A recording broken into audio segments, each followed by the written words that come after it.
Capítulo 7. Da volta do espírito à vida corporal.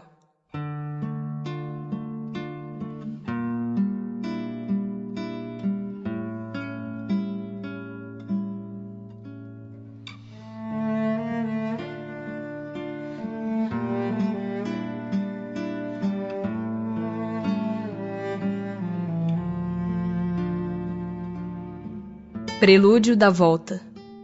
Sabem os espíritos em que época reencarnarão? Pressentem-na, como sucede ao cego que se aproxima do fogo. Sabem que tem de retomar um corpo, como sabeis que tendes de morrer um dia, mas ignoram quando isso se dará.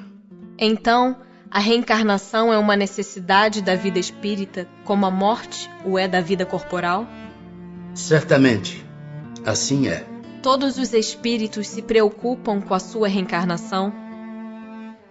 Muitos há que em tal coisa não pensam, que nem sequer a compreendem. Depende de estarem mais ou menos adiantados. Para alguns, a incerteza em que se acham do futuro que os aguarda constitui punição. Pode o espírito apressar ou retardar o momento da sua reencarnação? Pode apressá-lo, atraindo-o por um desejo ardente. Pode igualmente distanciá-lo, recuando diante da prova, pois entre os espíritos também há covardes e indiferentes. Nenhum, porém, assim procede impunemente, visto que sofre por isso, como aquele que recusa o remédio capaz de curá-lo.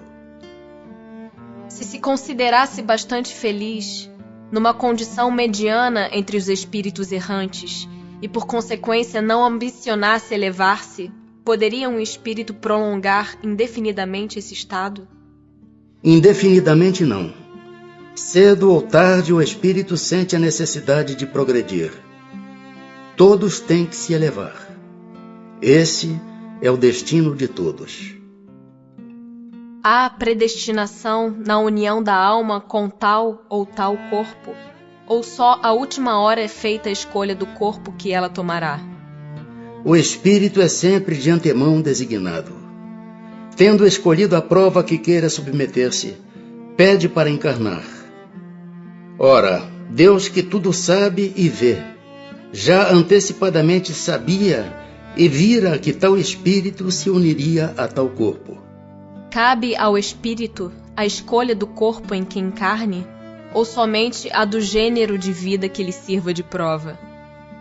Pode também escolher o corpo, por quantas imperfeições que este apresente ainda serão para o espírito provas que lhe auxiliarão o progresso, se vencer os obstáculos que lhe oponha. Nem sempre, porém, lhe é permitida a escolha do seu invólucro corpóreo, mas simplesmente a faculdade de pedir que seja tal ou qual. Poderia o espírito recusar, à última hora, tomar o corpo por ele escolhido? Se recusasse, sofreria muito mais do que aquele que não tentasse prova alguma. Poderia dar-se não haver espírito que aceitasse encarnar numa criança que houvesse de nascer? Deus a isso proveria. Quando uma criança tem que nascer vital, está predestinada sempre a ter uma alma. Nada se cria sem que a criação presida um desígnio. Pode a união do espírito a determinado corpo ser imposta por Deus? Certo. Do mesmo modo que as diferentes provas, mormente quando ainda o espírito não está apto a proceder a uma escolha com conhecimento de causa. Por expiação, pode o espírito ser constrangido a se unir ao corpo de determinada criança que, pelo seu nascimento e pela posição que venha a ocupar no mundo, se lhe torne instrumento de castigo. Se acontecesse que muitos espíritos se apresentassem para tomar determinado corpo destinado a nascer, que é o que decidiria sobre a qual deles pertenceria o corpo? Muitos podem pedi-lo, mas em tal caso, Deus é quem julga qual o mais capaz de desempenhar a missão a que a criança se destina. Porém, como já eu disse, o espírito é designado, antes que soe o instante em que haja de unir-se ao corpo. No momento de encarnar, o espírito sofre perturbação semelhante à que experimenta ao desencarnar? Muito maior e, sobretudo, mais longa. Pela morte, o espírito sai da escravidão. Pelo nascimento, entra para ela. É solene para o espírito o instante da sua encarnação? Pratica ele esse ato considerando-o grande e importante? Procede como o viajante que embarca para uma travessia perigosa e que não sabe se encontrará ou não a morte nas ondas que se decide a afrontar. Na incerteza em que se vê quanto às eventualidades do seu triunfo nas provas que vai suportar na vida, tem o espírito uma causa de ansiedade antes da sua encarnação? De ansiedade bem grande, pois que as provas da sua existência o retardarão ou farão avançar, conforme as suporte. No momento de reencarnar, o espírito se acha acompanhado de outros espíritos, seus amigos, que vêm assistir a sua partida do mundo incorpóreo, como vem recebê-lo quando para lá volta? Depende da esfera a que pertença.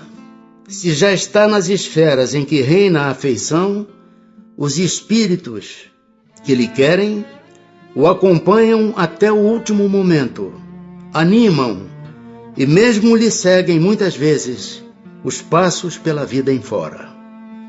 Os que vemos em sonho, que nos testemunham afeto e que se nos apresentam com desconhecidos semblantes, são alguma vez os espíritos amigos que nos seguem os passos na vida? Muito frequentemente são eles que vos vêm visitar, como ides visitar um encarcerado.